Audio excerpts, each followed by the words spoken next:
Now, do you know what a foster parent is or a foster child? Now, what are the factors that are leading some of these children to become fostered children?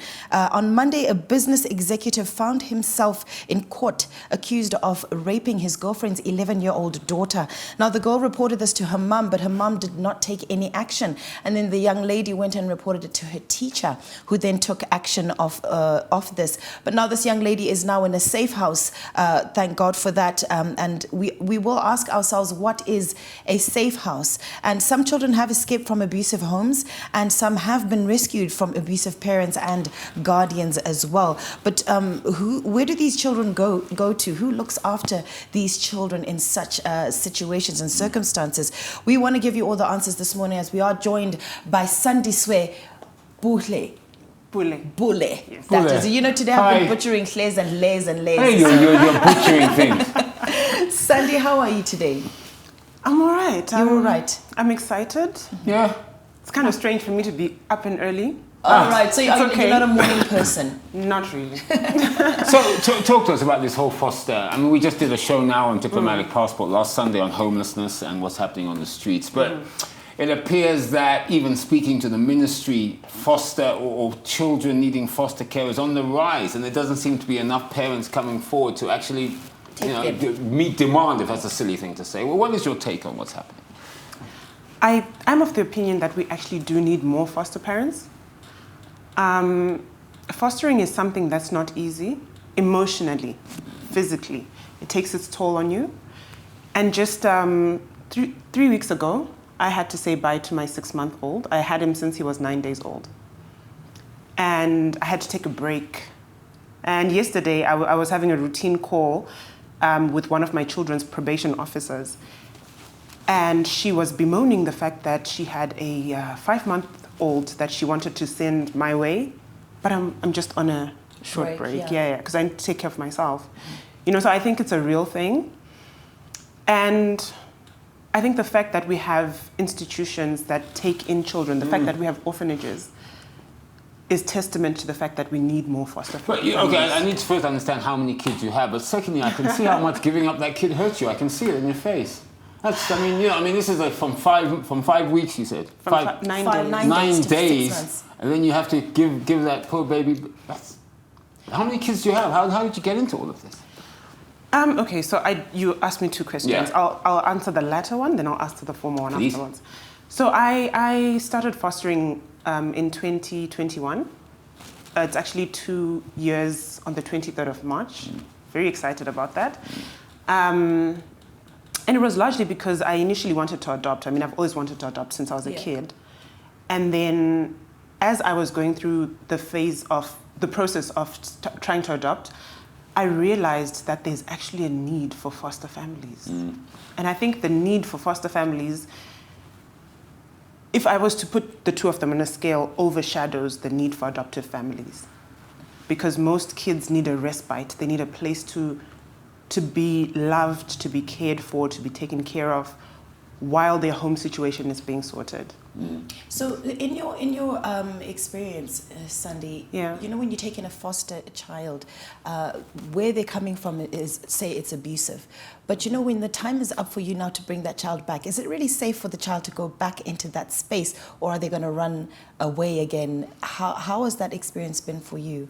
Well, I've seen, from my experiences and the experiences of people around me, I've seen that the department does a lot to help the children to get reintegrated into their original home society. So I've seen that, you know, contact between myself and the parents of my children, the ones who have gone back home, it seems like they go back to a better situation. But I've had a child who has refused to go home. All right. What happens to that child? Okay, so in my case, in my case, what I always say to my kids and their parents and their caregivers and everybody else involved in their cases is, my house is open to them for as long as they need a home. Tell me, okay, being a foster parent, I mean, I think people get a little bit confused. Foster parent, that really, what does that really mean? Does it mean you take kids in and look after them? And also, how do you become a foster parent? How does it work? So you take children who need a safe place for a short period of time. Okay. So anything from a couple of hours to 3 years. I know 3 years doesn't sound like a short space of time. Yeah, it doesn't. But it's actually short in the life of a child.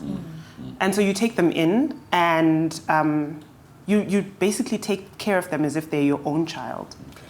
So you love them the same way that you would love your own child. You do activities the same way that you'd have activities with your own child. Not that I would know because I don't have biological children.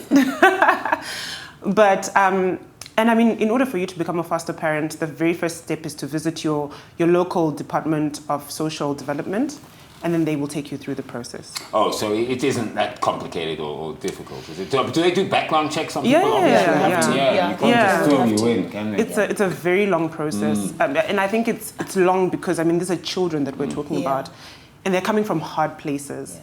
And for you to take a child that's coming from a hard place and you put them in an unknown space doesn't make sense. Doesn't make sense. How many kids have you had fostered? 7. Wow. That's good. And you know, a while ago I did hear, you know, the orphanage, Harare Children's Home, they will send maybe a teenage girl to school, or she'll be going to the school that's down the road from them.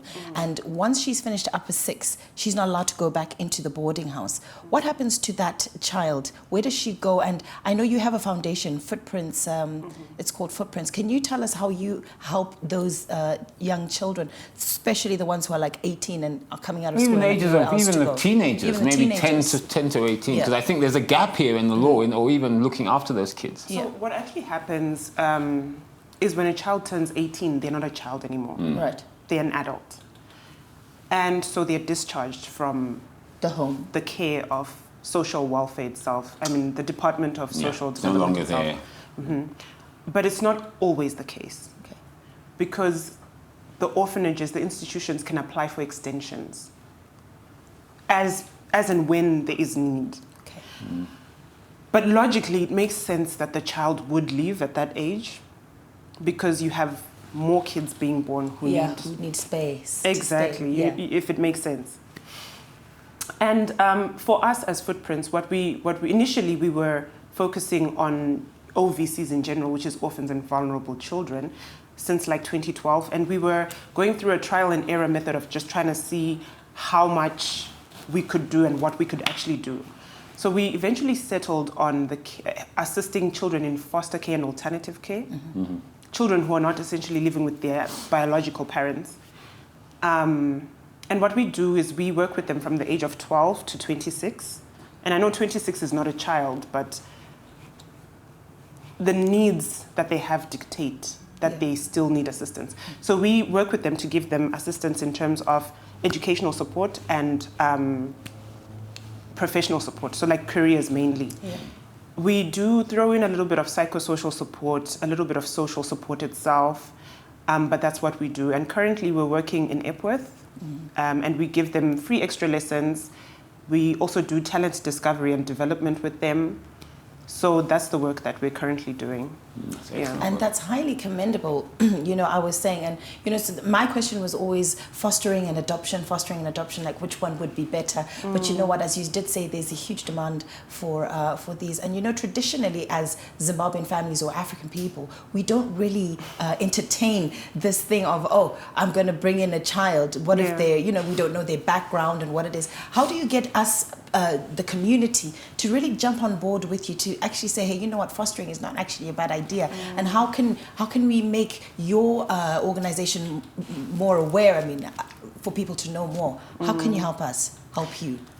So, I mean, I understand exactly what you're asking because my family was on that tip as well.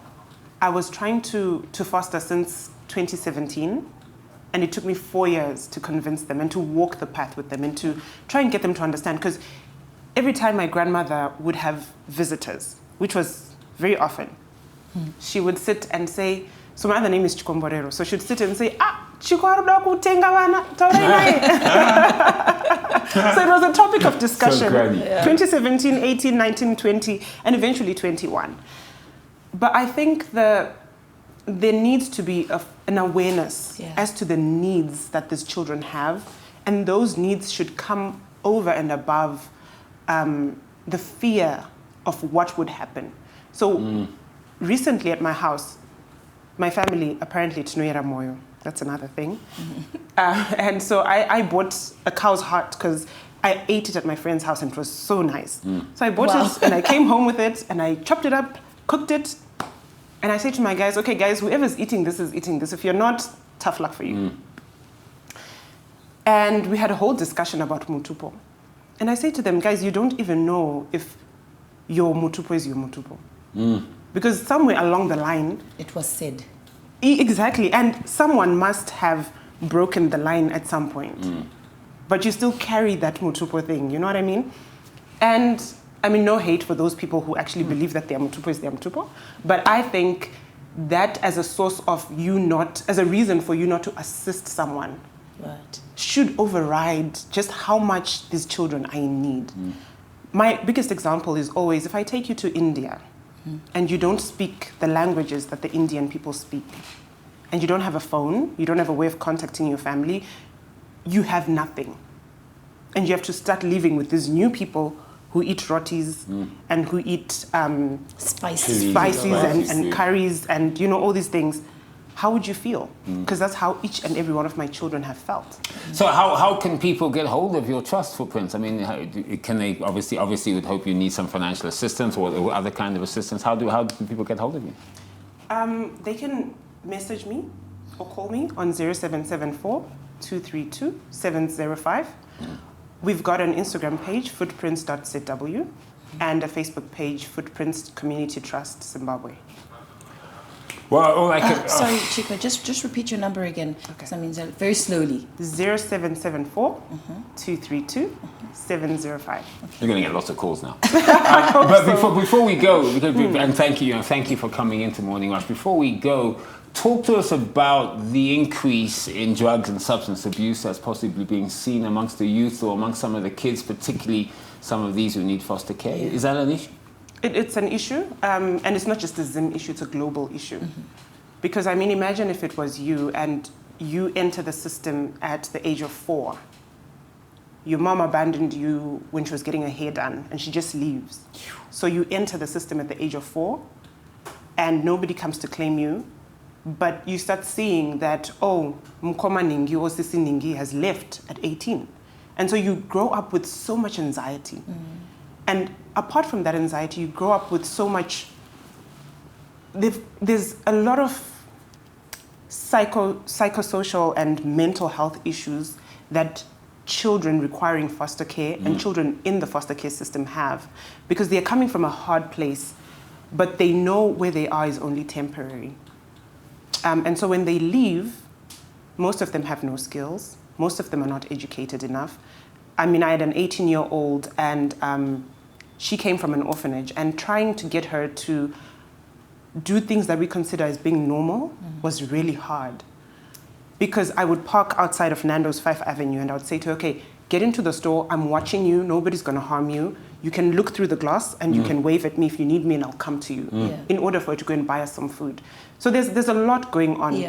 And so when they leave, they have nowhere to go, most of the time. And they end up on the streets. They end up on the streets, petty crime, drugs, prostitution, doing whatever they can to stay alive and to make it make sense. You know, we just need to love all our kids. We need to just make sure they're looked after. You know, it just breaks our hearts to hear this, what you're saying, and that some of these kids, I mean, imagine abandoning your kid to go, I'm going to get my hair done. And then you leave them. Walk out.